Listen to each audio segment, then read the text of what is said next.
It's Romie here, so please like, comment, subscribe. This is my review for Love and Hip Hop Miami, Season 1, Episode 9, Crossroads. So the episode actually starts off with Blue. He goes and he's having like this little boxing session with Scrappy. And the thing is, Blue essentially invites Scrappy to Shay's, Shay's Go Fit or Get Fit event, because he's like, well, you're the ex, you guys need to support each other. The way how you guys ended things weren't on a good note. I thought it was interesting that he actually interfered, because my whole thing is, you don't know the full situation, so you don't want to go and be a part of that and potentially make things worse than what they are. But I guess he's trying to be a good friend, and I'm thinking, okay, that's nice. This isn't going to aid in Shay wanting to be with you or anything. But alright, let's see how this thing goes. Next thing we know, we see Trick Daddy, this radio personality named Cindy, what's her name, Sugar Cindy, but we also see, Super Cindy, and we see Miami Tip, as well as Bobby Light, and it was cool. The cool thing was that,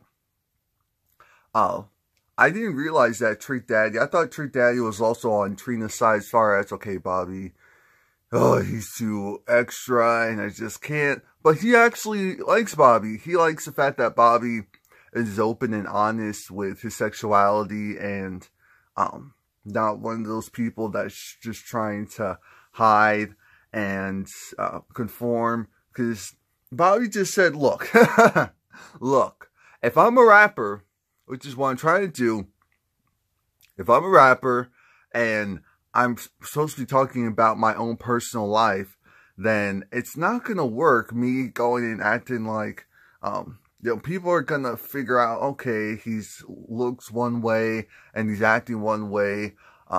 So it's going to be obvious. It's going to be obvious. What's the point of hiding just to try and make people feel better, or it possibly working out better for me if I do that? And Trick Daddy, it's just like, there's a lot of people in the industry where we obviously don't know if they're gay or not, but a lot of people look at them sideways, and we're just like, dude, like, we understand why you don't want to go and expose yourself, but it's better if you just live out your truth than try to hide, because no one thinks that you're not gay anyway. But so we have that, and he actually likes Bobby's music. He's like, I actually take what you do seriously. Miami Tip, so things take a turn, because once Trick Daddy leaves, now it's just Bobby and Miami Tip talking to each other, and Bobby, he has that question about Trina, and so he's kind of going in as far as, Trina doesn't support me, Trina's never picked up my music, never tried to help me do this or that. Miami Tip jumps in and says, hold up. Have you invited her to anything? Have you put out any type of olive branch? Have you done anything to make her feel like she should take you seriously, type of thing? And the thing is, Miami Tip's making some good points. Clearly, you can tell that she's trying to protect her personal interests. Bobby's irked and irritated. So once the interview is done, then we see that Miami Tip is talking to Bobby, saying, look, I'm a stripper. And a lot of people don't respect me or respect what I do. I love this music thing, but like I said, a lot of people don't respect me or respect what I do. Trina does. She was one of the very few people who did and does respect what I do, who was very supportive of me. And, you know, a lot of people eat off of me. I mean, even you. And you do that because in the studio, you say, okay, Trina doesn't support you. This person doesn't support you. Studio time costs money. I pay for your studio time out of my pocket because you say, oh, I want to do this, want to do that. So I say, okay, just come through. Just come through whenever you want. And so with you doing that and me here, that's a conflict of interest. Of course, I'm going to protect my main interest, which is whatever it is that allows me to make the money so that I can go and potentially leave the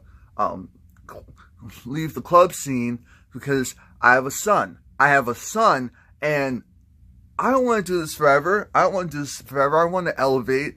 And so I can't believe you're trying to make it seem like I'm just selfish and I only care about self, when everything that I do is not only for me, and a lot of it directly impacts you as well. So don't do that. So then they both started crying because Bobby realized, okay, he was doing too much and he was just in his feelings. And so I said, all right.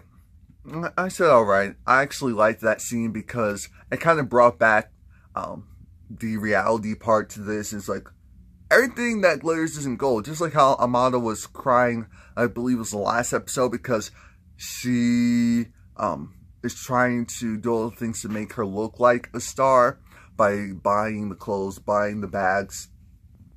In reality, where she's not rich, she's not financially affluent. Her mom has been financially supporting her career even up until that point. And so I like the fact that they bring that real world perspective to this. Like, yes, obviously Miami's hip. Could she get a different job? Yeah. But if she's trying to hustle and create a certain lifestyle and do all these different things, the fastest way to make a good amount of money, at least for her, is in the club. And then she invests into music, flip it, and hopefully do something else after that. I mean, that's what a lot of these people's goals when they go into those type of lines of work. It's not only because, oh, they're open to, you know, exposing their body and they're comfortable enough to do that. Now, Trina, she's with Joy. They did this like, what do you want to call it? Burlesque? I don't want to call it strip class. Let's say burlesque. This kind of burlesque get up, so to speak, but a little more so like a stripper get up, how to. And everything's going well with Raymond, but that's not the main thing there. Joy said that she and Pleasure P are just friends, so there's no problem there. Joy wants to support Bobby because she knows Bobby has a showcase and she wants to support Bobby. Remember, they're all related, and Trina's trying to figure out, we all come from different sides of the tracks, different parts of the family, and yet Joy and Trick Daddy has always been Team Bobby. Find it kind of weird. The whole thing is, Cleo, this just means their experience isn't the same as yours. I'm sure Bobby has done some stuff around Trina that's made Trina feel like, I can't rock with this dude in public like that. But anyway, she decides that she's going to go and support and see if this is serious or if it's not. So Michelle Pooch and Malik, well, Michelle Pooch is going to, she's already DJing, but she's going to also put out her own music. And so I said, okay, why not? It actually makes sense for what you're doing. And she invites Malik and oh gosh, her name. She was the photographer. Oh, Simply Jess. So Malik comes out to Simply Jess, or maybe he more so kind of confirms with Simply Jess that yes, he's gay. And she was just like, oh, so you're, and it wasn't kind of like, oh my God, I can't believe it. It was kind of like, oh my God. It wasn't really a secret, but the fact that he just put it out there like that was like, oh, okay, cool. Okay, cool. Now, again, Michelle's really proud of her music. I'm hearing it, and it sounds like, you know, that typical club, borderline techno-ish stuff. So I said, okay, that's fine. That's fine. I wasn't expecting anything otherworldly or changing. Next thing you know, while her music is playing, Prince and one of his associates, I think he's a DJ as well, they go and they're in the back. No one realizes that they're there. And all of a sudden we see these dancers, and we hear this music, and someone's playing the drums, and these dancers, they clearly look like they're like a part of the LGBTQ community. And so Michelle is just like, she's looking at the camera at this point because she's generally like, what is going on? And she's like, what are you guys doing? What is going on? So I believe that she was really thrown off, because that definitely didn't seem like, oh, okay, here comes this bull, and I'm just trying to, you know, move along with the scene. No, that looked like a, what are you, whoa, this wasn't a part of the script. What is all this? And so she's trying to go and stop the guy, but the guy has, so she takes the drummers, wow, what are those things called? Stuff that the drummers bang on the drums with, the sticks or whatever. She takes those, the guy has more, and keeps going. So they're still going, you know, some of the people are like, oh, okay. Some of them are looking at this like, huh, all right, if you like it, we love it. But some of the other people are like, oh, okay, all right, because what we were hearing before wasn't doing much, so okay. And then she sees Prince and his friend laughing in the background. Now, mind you, this is where things get weird. Malik starts yelling at Prince. He starts yelling at Prince, and he's pissed at Prince. Why is he Prince? Why is he pissed at Prince? He's pissed at Prince. Say that 5 times fast. Because he's trying to figure out, wait a minute. Why would you do that? Why would you have all of, like, those, like, type of people? I don't know if he used the word freaks, or if he essentially says something to the equivalent of freaks. Have them go and do that. Oh, you're trying to make fun of me. And I said, what? What? You think this is about you? You think this is about you? See, that's the funny part. You really think this is about you? Wow. Wow. He's so immature that and he was mad. He was banging on the bar. And I'm looking at him like, oh, so after what we discussed, you decide to go and do that to me and bring this. I first was trying to say this. No, I promise this isn't about you. I wouldn't make, light of what you told me. I'm not trying to mess with you. This isn't about, it's about her. It's about her. Michelle couldn't even say much because Malik took over. He was like, oh, well, you know what? Forget you. Forget all of this. Get them, people, get them windows, get those freaks out of here. I'm thinking, wow. I mean, he was saying some really mean stuff. Some of the dancers were starting to get really offended. And Prince was like, no, guys, I really apologize. You know, I don't know what's going on with him over there. But, you know, you got, all of you don't deserve that. None of you don't deserve that. And I apologize profusely. And yeah, you guys can go. So I'm sorry about that. The white people at the bar were kind of laughing because Malik was just going off, and Malik was even telling them, hey, don't laugh. Don't laugh. What's so funny? I'm thinking, wow.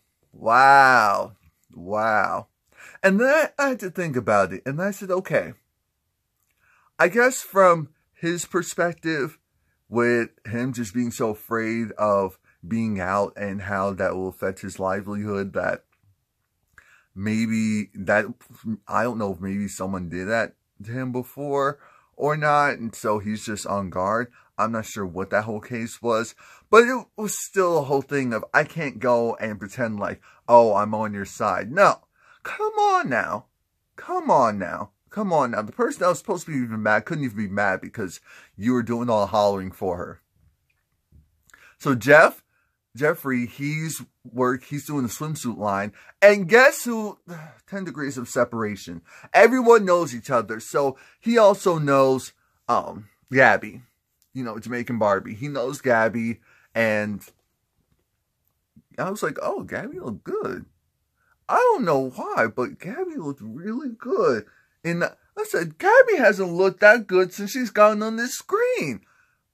Like, maybe you need to wear less clothes. I said, look at Gabby. Look at all nice in the proportions. What was I saying? So Miami Tip comes along because she wants to talk to Jeffrey about, so I know we're all friends, and I talked to your ex, and obviously I don't agree with him putting his hands on you. That's not what this is. I just wanted to go and reach out to you because he's doing music. He's doing music, and I want you to come to his showcase, because I know that, you know, before everything transpired, you two were close and you were supporting him. He was supporting you, and it would be a great olive branch and just a way to move on, because you two don't really want to have issues with each other, or just be stressed out over these little things. So he's gonna think about it. He's just like, I'm still not gonna forget what the dude did, but whatever. So now we're at Shea Fit, and Shea, I said, okay, this is cool. This is cool. Essentially, think of like an open gym concept, and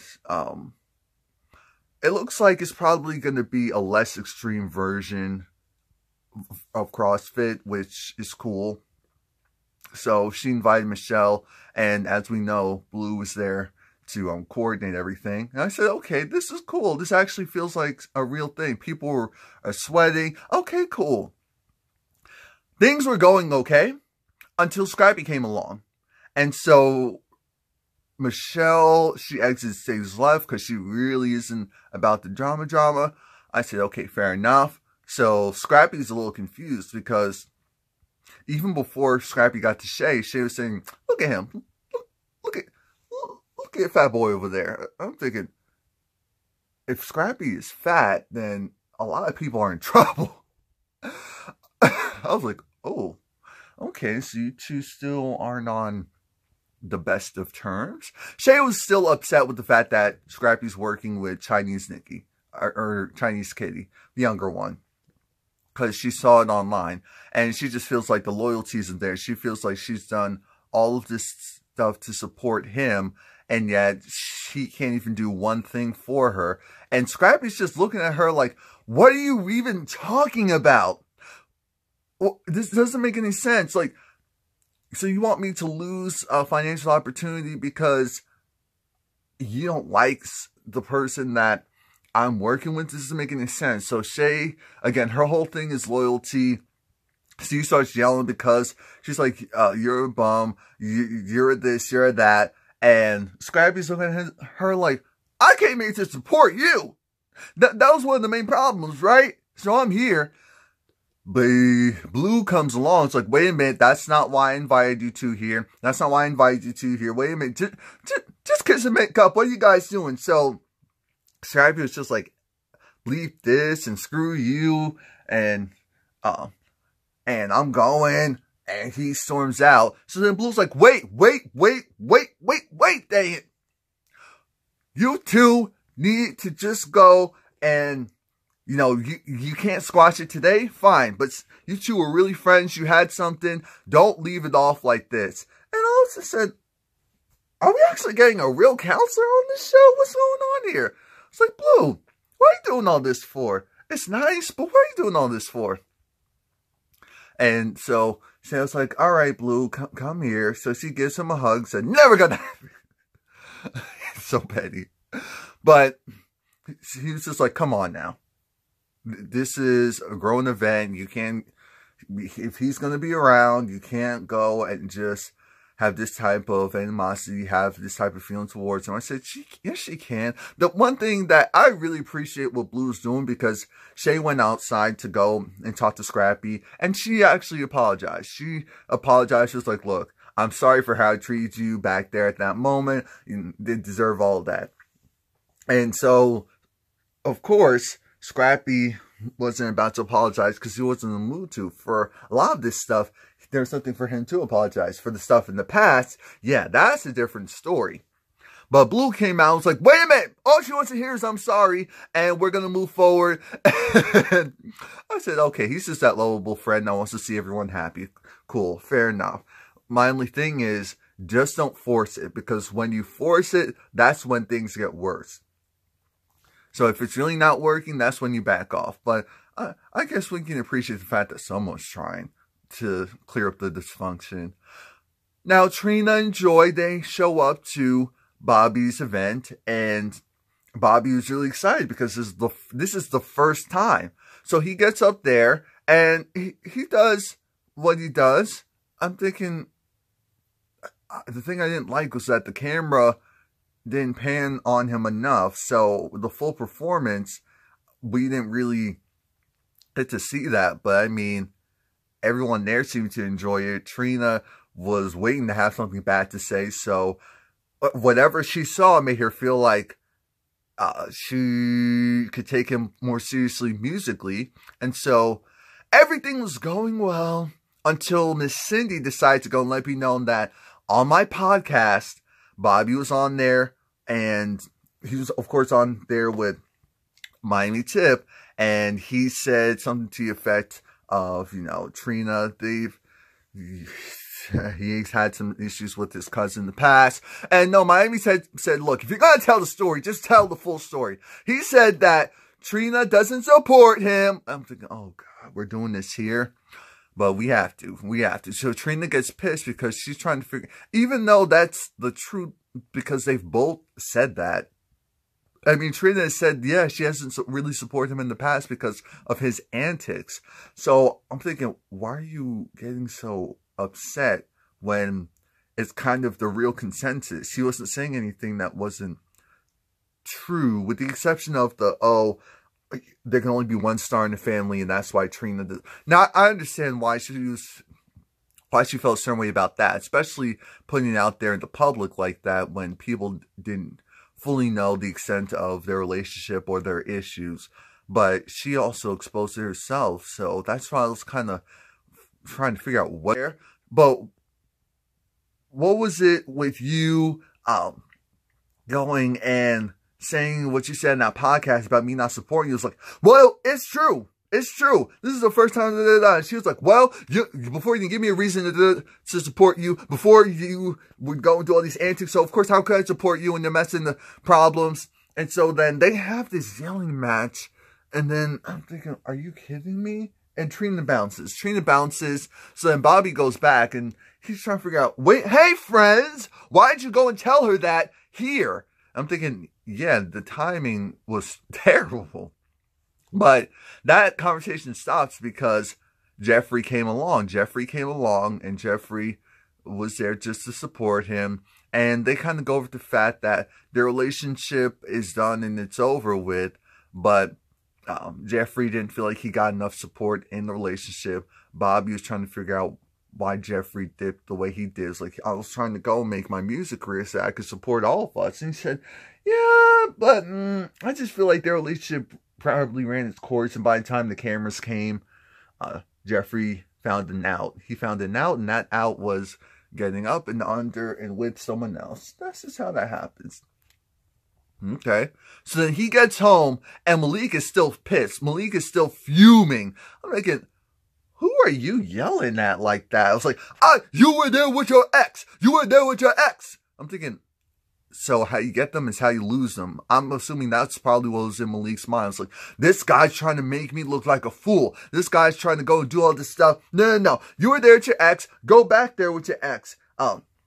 Since that's your MO, since that's what you like to do, I'm thinking, wow. So you're just really trying to sun him like that? Because you're upset. You're upset because you're starting to feel like you did all this stuff and he's just a player. He was the love of your life, but in 2.5 seconds, now he's a player. Please like, comment, subscribe. You know, I'm a lead character.